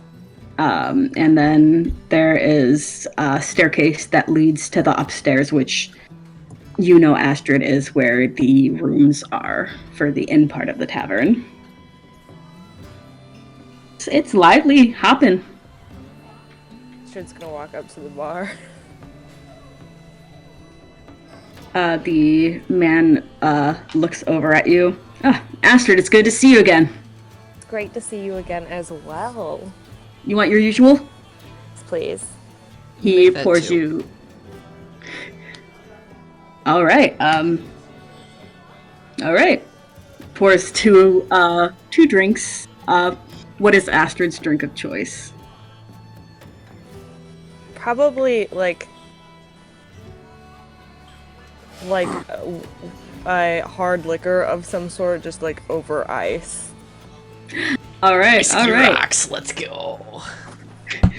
Let's give you some good fire whiskey. So yeah, he pours two cups of that. Do you serve food here too? Yeah, we got food. We got turkey legs. We got chicken legs. Both, please.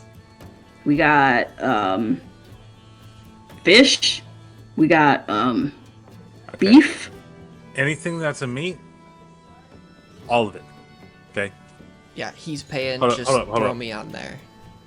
Hold up. Just in case you misunderstood, like, I want every meal that you have. No. I want all the meat on one platter. Okay? All And, right. yeah. I dig it, man. I dig it. All right. Um, You have some for children? So, this is, huh? 1 second. Bonjour! Pick some up. Yeah, for this one, I don't know how much he really eats. Well, I know how much he can eat, but I don't think that's enough that I'm going to be paying for. You want some potato skins, buddy? Chicken tendies. Bonjour! I think that means yes. All right. You eating anything, Astrid? I'll have the chicken tonight. Right on. I'll go and talk to our cook, and I'll get all that in for you guys. I'll be right back. You guys handle the food. I'll be right back. I'm just going to go grab smoke. But you're paying. Oh, Okay, don't worry. Just put down a bag of coins. I'm good for the money. Just wait and see, like, all my money is just, like, not worth anything here. It's like you should pay in like Canadian dollars. Are we staying here tonight, guys, or are we? Yes, I would like a room tonight. All right, sounds good. That'll be a silver piece for a room. She'll reach into her bag and slide one over to him and give him a smile. Thank you kindly. Wait, you're just dealing silver out? Yes, it's the exchange of money.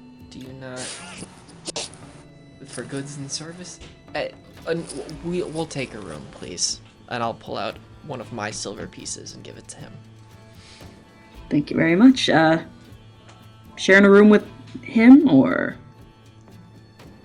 Yes. Waylon's just totally baffled that you guys use silver.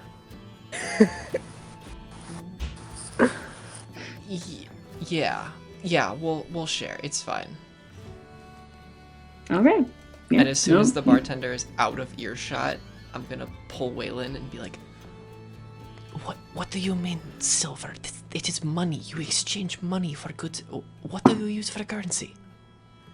We use coins, and I just pull out, like, the equivalent of what we would say silver is worth basically a zinc coin. It's like, we use these, okay? You know what? If you just keep it in the bag, it might fly.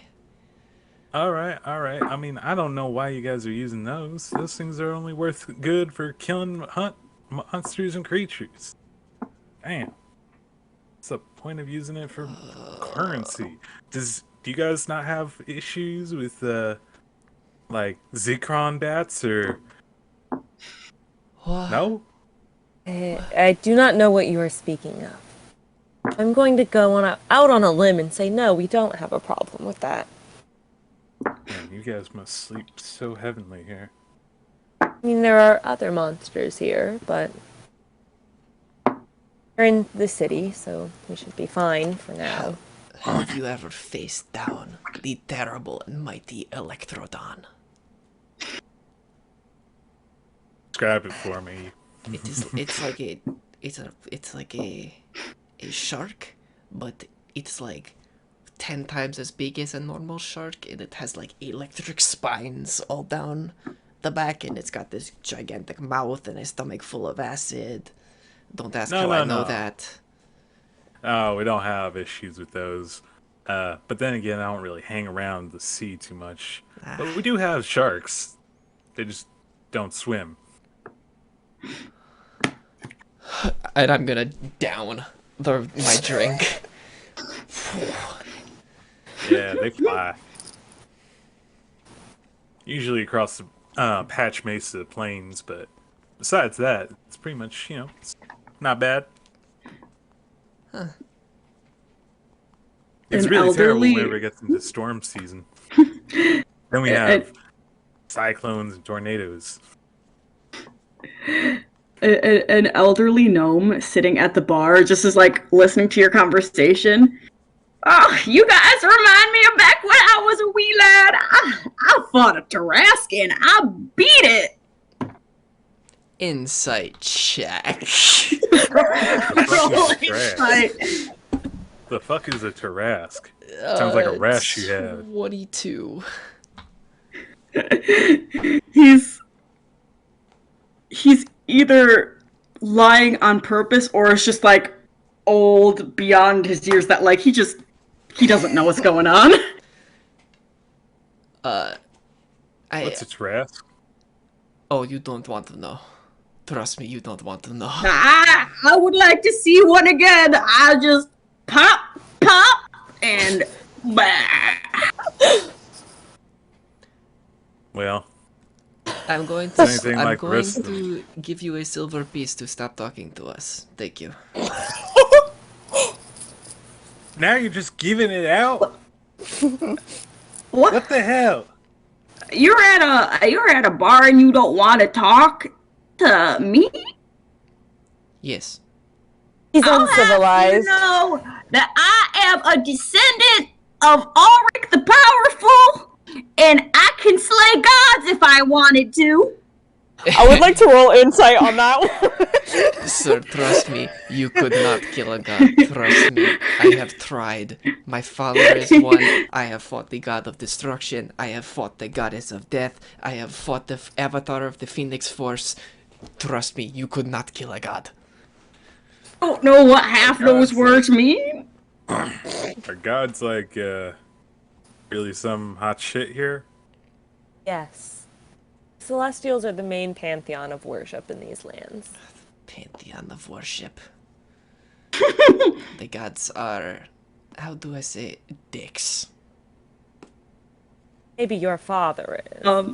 What were you wanting to roll insight on? Sorry. Yeah, I did. I rolled a 16. On what? Oh, him saying he was a descendant of Ulrich the Powerful? Ulrich, yeah. Well, just taking a glance at him, you can tell because Ulrich is an aasimar. This is a gnome.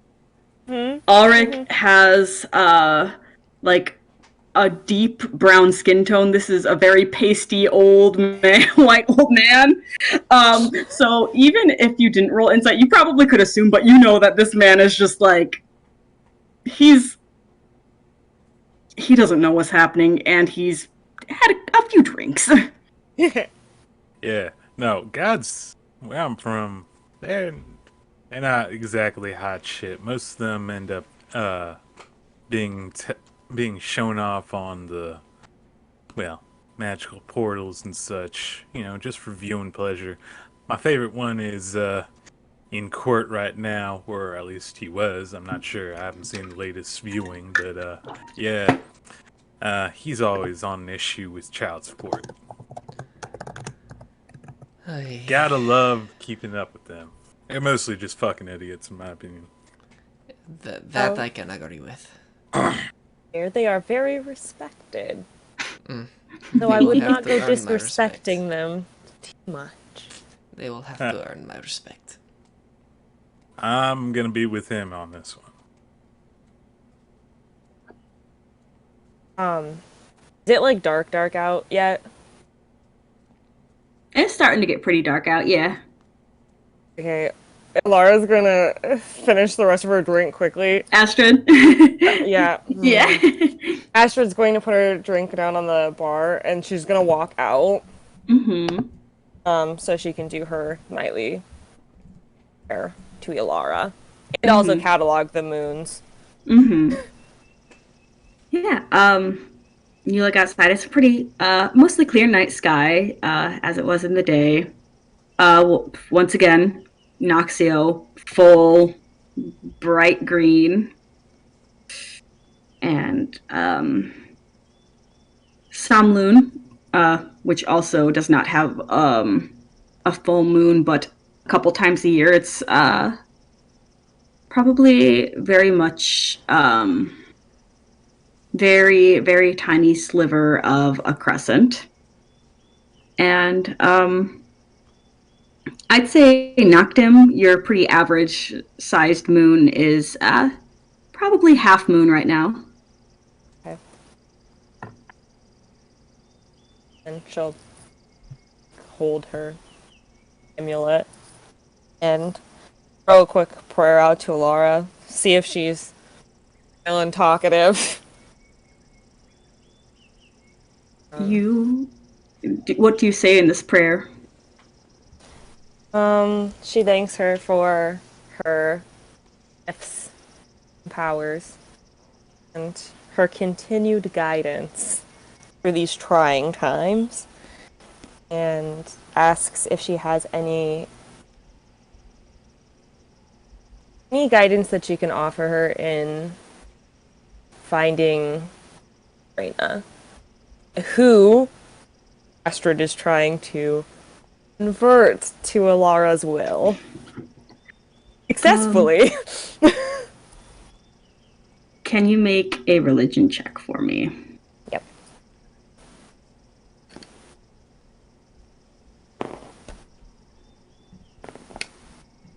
I rolled a nat 20 for a total of 26. That's a very good roll. Unfortunately for you, Alara doesn't feel like speaking right now. Even at times when you would say prayers like this in the past, like a couple years ago, even if you didn't feel like any response from her, you could feel like a presence holding on to you. You feel emptiness. You feel like you are reaching out, trying to talk to someone, and then you realize you are the only person around. Can you make a perception check for me, though?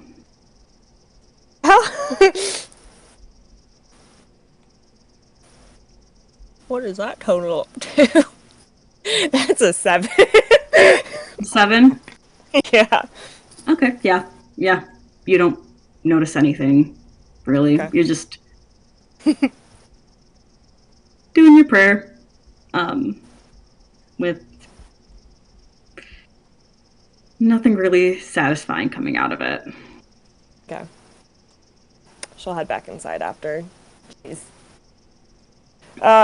patiently waited long enough that she feels like she's not gonna get any response. You head back inside, and the barkeep is pulling out plates of food, and the boys are just chowing down on all of these different meats. So good. God. I haven't had real food in weeks. Fucking heaven. Oh. You neither? I've been in a dungeon for the past 2 weeks. Dude, I've been eating meat that doesn't taste like anything. This is the sweetest fucking turkey I've ever had. Oh, it's amen, brother. Lulu, finish your food. Bonjour, finish your food. Bonjour!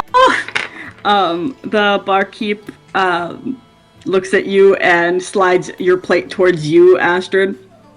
I was holding on to it because these guys are... You gonna finish that? Astrid will take the plate from him. Thank you. I greatly appreciate that. Good, because we already finished off the sausage links. Bro, they were really good. She's going to, very, politely eat her chicken.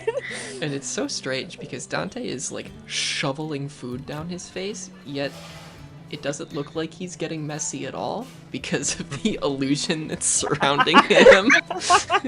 Oh, no, you He's still just perfectly see... clean. You just see, instead of me finishing, a turkey leg, I'll rip off the other side and stuff it underneath my shirt, and it just...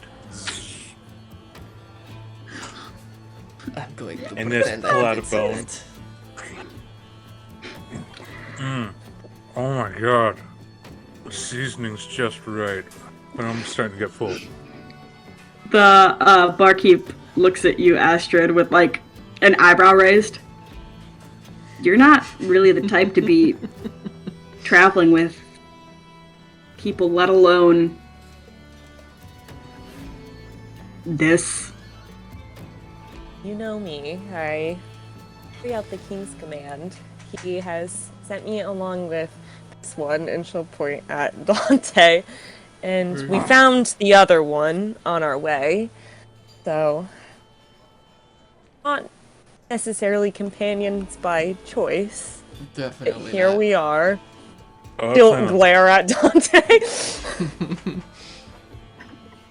I plan on finding my way back home. So, best I can do is figured I'd stay with you guys for a little bit. Since, one, I don't know where I am, and seems like everybody's a little bit behind on the times around here.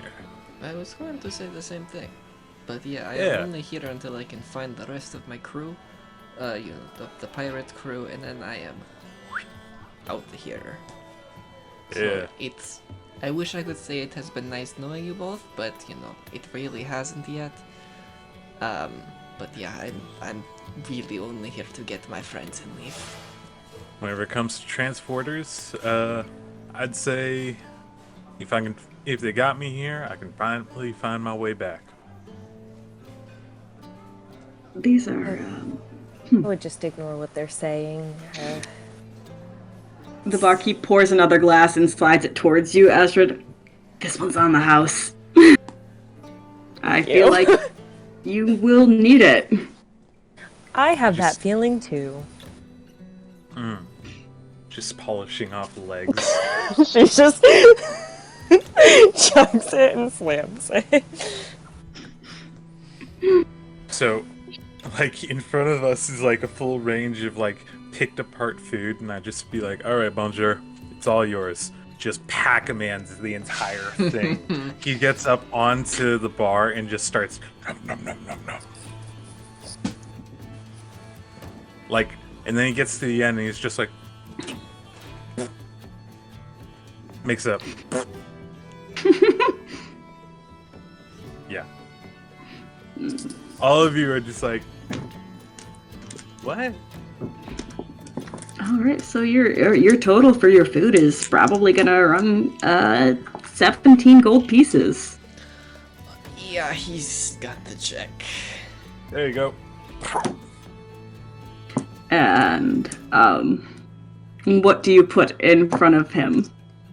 Bag full of 17. 17 what? Zentillion. He opens up the pouch. You gotta be joking, right? Give me What? my gold. Gold. Yes. 17 Yep. gold pieces. It's the equivalent of gold, isn't it? What the What? hell is this? This Hey, stuff's harder. Waylon, This I stuff- hear there's some dishes in the back that need to get washed. Well, I mean, yeah. All right. You think that's gonna cover 17 gold pieces? Well, if he works a couple of How about a weeks. soul? How many times do I have to tell you that's not currency around here? I got drensions, I got Zenians. Astrid is gonna sigh I got and just Zenny. slide like a pouch of 17 gold, or well, she'll grab her money and put 17 gold on the counter. Would any of the beasts that Waylon's hunted have any like currents value within like the last 3 weeks in this forest? Because I can throw up just scrapped apart bones and such, ivory. There wouldn't be much ivory in the woods, and the bone, probably not something that this city would purchase off of you. Maybe in other places it could have some weight, but in Thurrock it's not going to do too much. Dang. Well, so my money is basically useless here. Yes. That sucks for you, big guy. Yeah. I'm gonna go sleep outside for a bit. I paid for our room. Come on. Yeah, it's just still baffling. Why? So, gold and silver. Okay. Next, you're gonna tell me copper is super common. I hate to break it to you, buddy. Wait, for real? Yeah. Yeah, no, that's more rare on where I'm from than fucking gold is. You don't have any cup? Whatever, I don't care. I am tired. Alright, alright. Let's get So going. you making your way up to your rooms? Astrid's Yeah. gonna stay down at the bar for a little bit longer. Okay, cool. I would also like to step outside for a second. And, with a 16 perception, I would like to make sure that nobody is standing around me. I can, like, duck into an alley or something, or... You could duck into an alley and have no issues with anyone.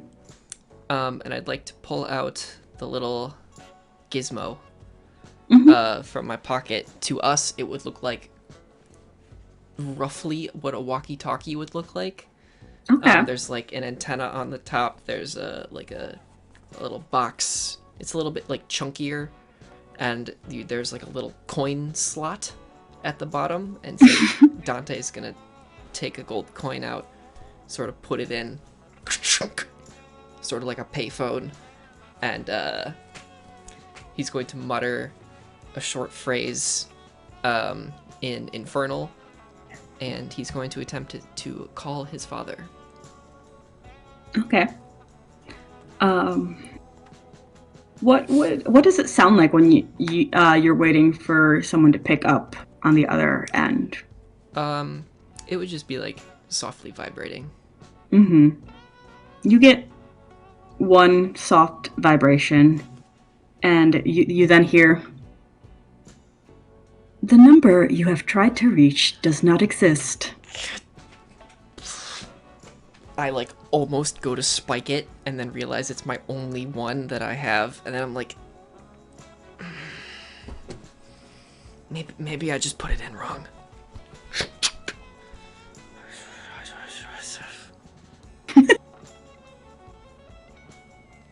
I'd try again. The number you have dialed does not exist. Dad, where are you? And I'm going to sort of like almost start praying, and I'm gonna sort of just like open my mind to, you know, Nakia or Kasai or any one of my crew that has some sort of like sending spell maybe, and just think really hard and try to contact them. You do that. Out of them, Nakia would be the most likely to be able to cast a sending spell. Unfortunately, trying to will someone to cast the sending spell to you Yeah. does not do too much, but you give it your best effort. And he'll sort of like squat down for a minute and just stare at the gizmo for a little bit. Sort of like... You feel something brush up against your back. And I'm gonna like cook an Eldritch Blast. It is a very just scrunkly tabby cat that's just walking through the alley. Oh, hello. Hello, friend. And I want to sort of scritch under the chin. It just kind of like lifts its head and goes, and you just like feel it purring a little bit. I needed this.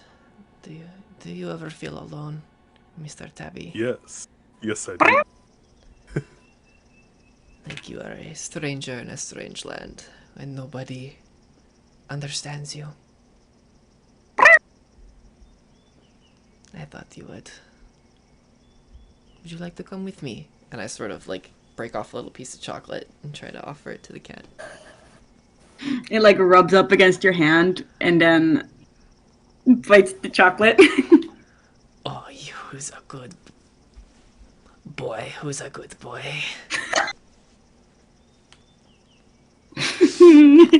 He just purrs. I want to try and scoop him up if I can. Roll animal handling. I thought you were gonna say that. That's a dirty, nasty, stinky 20. 18 plus 2, baby. He happily jumps into your arms and you feel him just vibrating, purring up against your chest. Oh, we are going to be very good friends. And I sort of like tuck him in my coat. And would it be? Yeah, I'm gonna sort of tuck him in my coat and go upstairs to my room and sort of just let him lay down on my chest. Are we in separate rooms or in the same room? You and I are in the same room. Astrid has her own room. Gotcha. Waylon, Right. Waylon, look what I found. Oh, sweet. You brought a midnight snack. I swear to the 9 hells and above and below, if you so much as touch this cat, I will kill you. Oh, trust me. The 9 hells are not that bad. You okay, buddy? Still, don't touch my cat. I'm gonna Oh, I won't touch the turn cat. over and...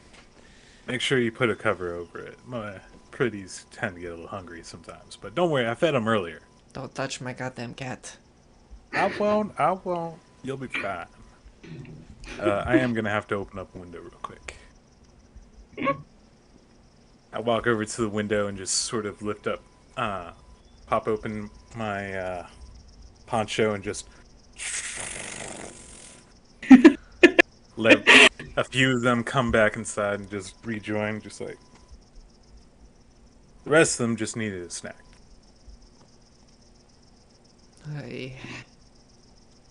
But sometimes you gotta let them go out and enjoy themselves.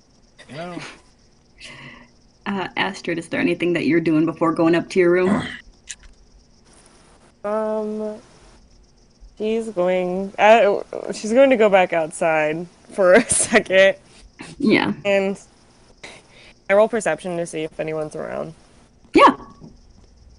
Hope it goes better than my last perception check. Not much better. That's an 8. You don't I don't see you don't anyone. notice anything. Yeah. She's going to reach into her bag, pull out a cigarette, and light it. Are we all smokers? Dante doesn't smoke, he just keeps them with him as like a social thing to like give to other people. Right on. Oddly wholesome. Astrid's Like, like, he's around pirates and sailors all the time. Like, that's fair. Where are we again? I just was wondering. we are upstairs. No, I mean, what city? Oh. Or town? You are Candela. Right? Right. Anything else, Astrid? Gonna take a long drag, kind of contemplate how she's gotten herself here.